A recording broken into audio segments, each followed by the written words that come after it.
Good morning, folks. I'm here today with another video. Currently, it is about 32 minutes into the wee hours of Sunday morning. My lovely lady and I were out running the roads today, going to some flea markets, some general shops, and I found a new knife. Now, that said, it's a big deal, as I've just taken a dive down another rabbit hole with a company that I've not purchased a knife from before.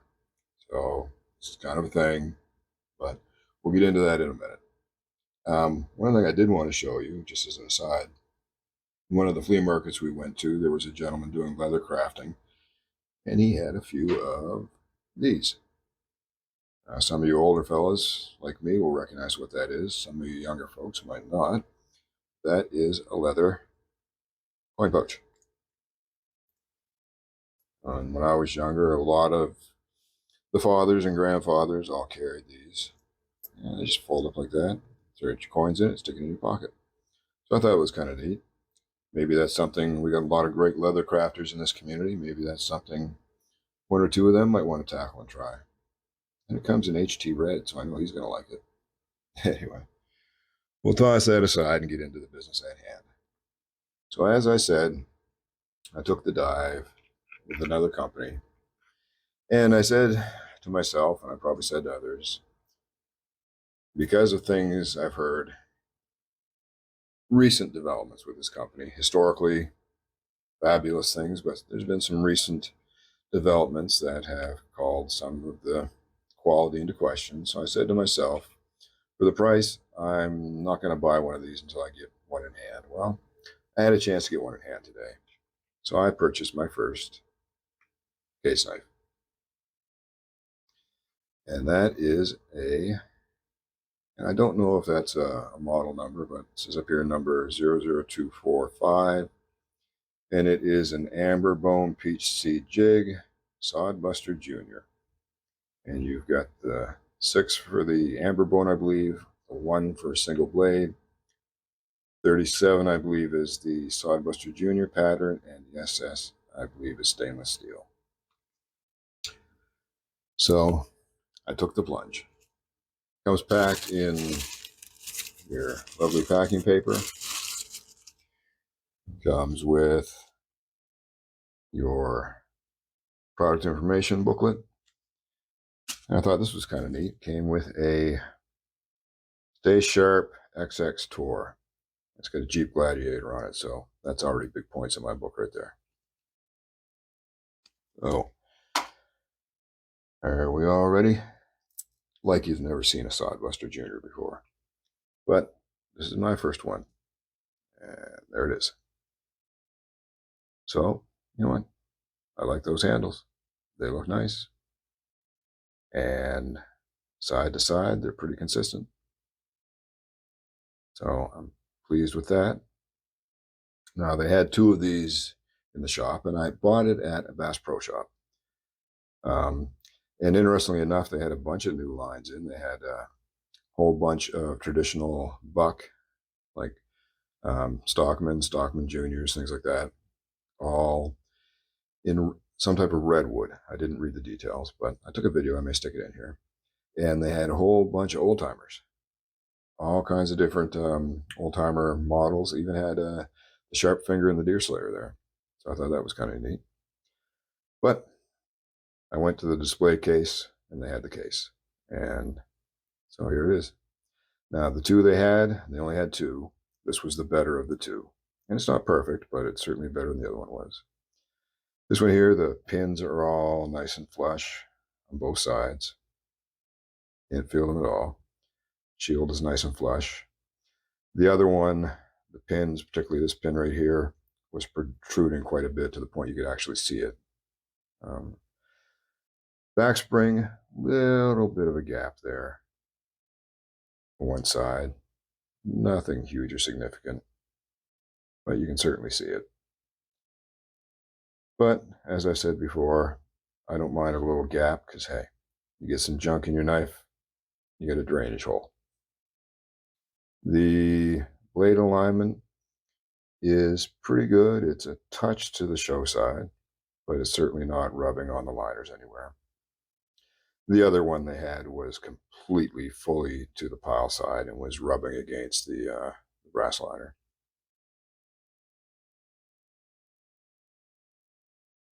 Let's see, your overall length, or sorry, your close length, right about 3.6, 3.7 inches. Your blade pull, that's moderate. I can open it without the nail nick. You do have a standard nail nick there and no match strike. No half stop. I was a little saddened by that. I like a half stop. And it is a fingerprint magnet. You've got your Case XX with 7 dots. Now, I'm no expert. I believe that means either 2023 or 2024.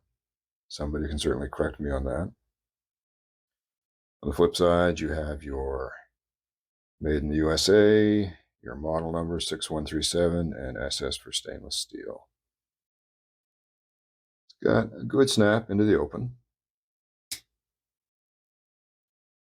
And wow, the fingerprints. Now, full disclosure, I did clean this up. When I got it, it was on the close right here, it was grinding something fierce. There's still a little bit there, but I took a ton of black factory gunk out of this. Boiled it all up, and she's working much smoother. So your overall length, we're looking at right about just shy 6.5 inches. Your blade length is, I would say, just a touch over 2 3/4, and your cutting surface is right about 2.5. Your blade grind is pretty good. Side here is pretty consistent from the tip to the tail. Flip it over. Game pretty consistent. They may have lost it a touch towards the tip there, but otherwise pretty consistent. Now, this did have one horrendous burr on it when I unpacked it, and I literally could feel wire all the way down. So, but a good strop that took care of that, and now it is very, very sharp. Just cuts through paper like nothing. So, overall, I'm pleased with it. It's a good 4-finger grip for me.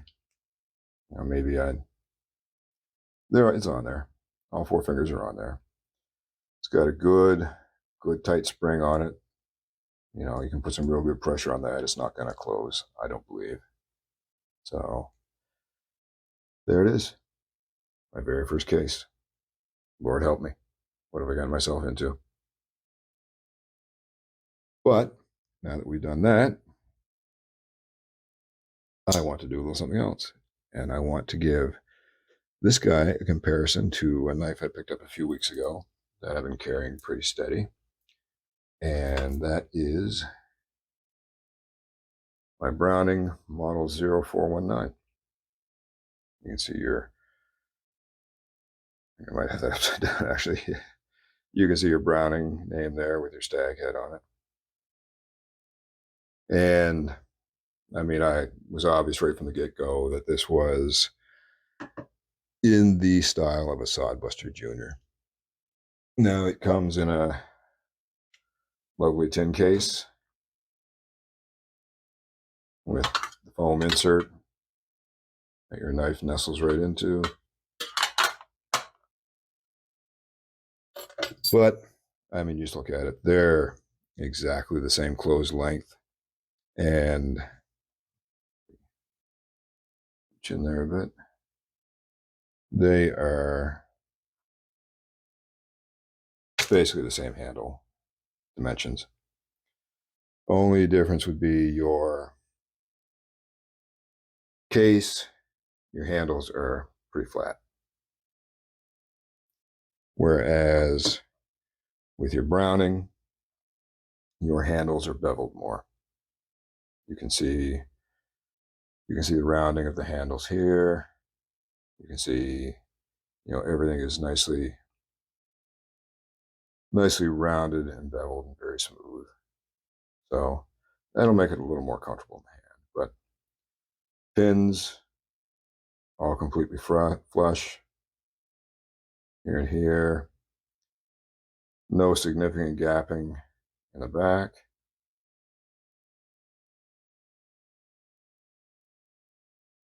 And your blade alignment is just a hair to the show side.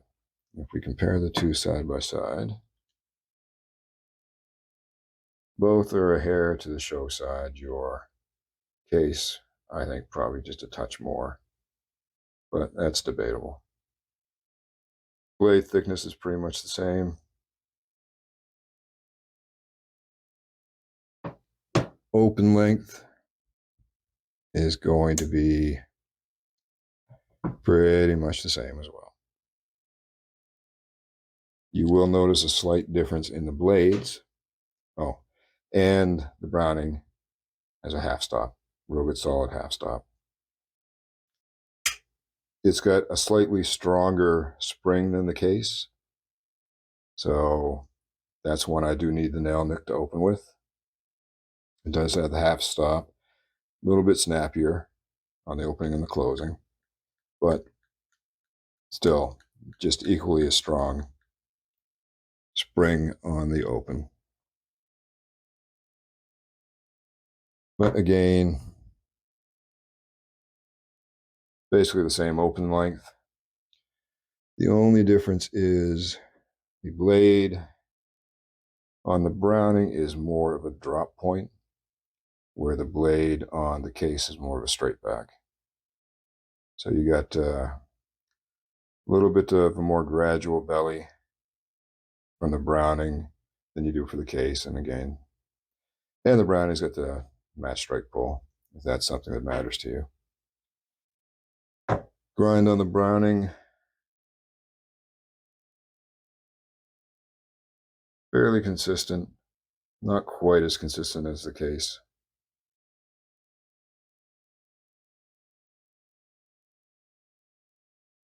A little better on that side, it's pretty darn consistent there. Just a little bit of a wander on the other side.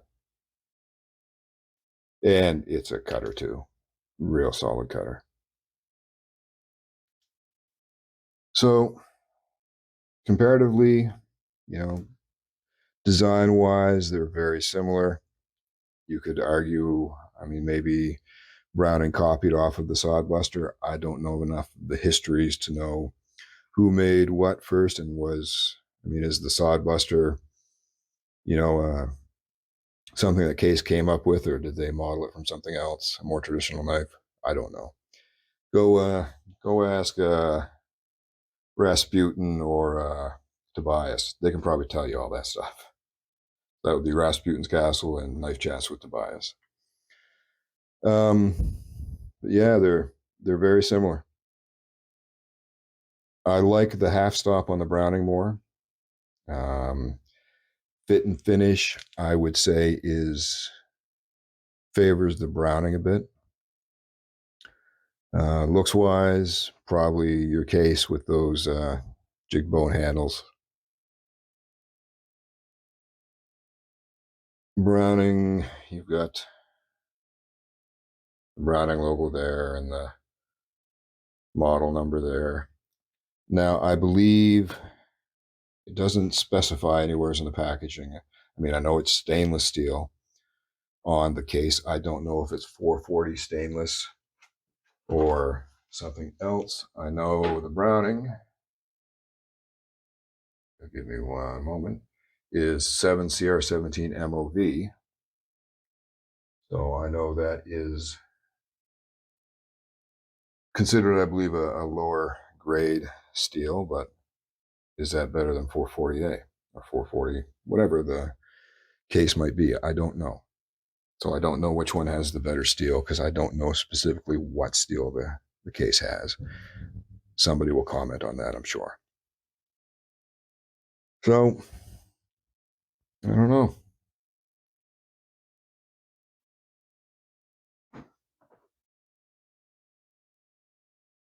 Oh, puppy dog's awake upstairs. So I'm going to have to carry this guy for a bit and see. And I mean, to be fair, I mean, I am right now, all things considered, I am favoring the Browning, but I've been carrying the Browning, so I'm biased in that respect. I like the blade style, design, geometry on the Browning better. I like the feel, like the case feels good, but with the, I don't know if you call it the chamfered edges, but the rounded edges, the Browning just feels super good in the hand. So I don't know. I'm gonna have to carry this guy for a little bit, and then we will do an update.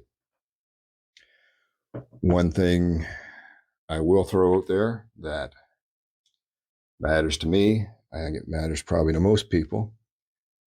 The case was bought at Bass Pro for $89.99. I did get a 10% discount on that, but that was a $90 knife. $90 knife. The Browning, $35 knife. And that was without a sale or a discount. So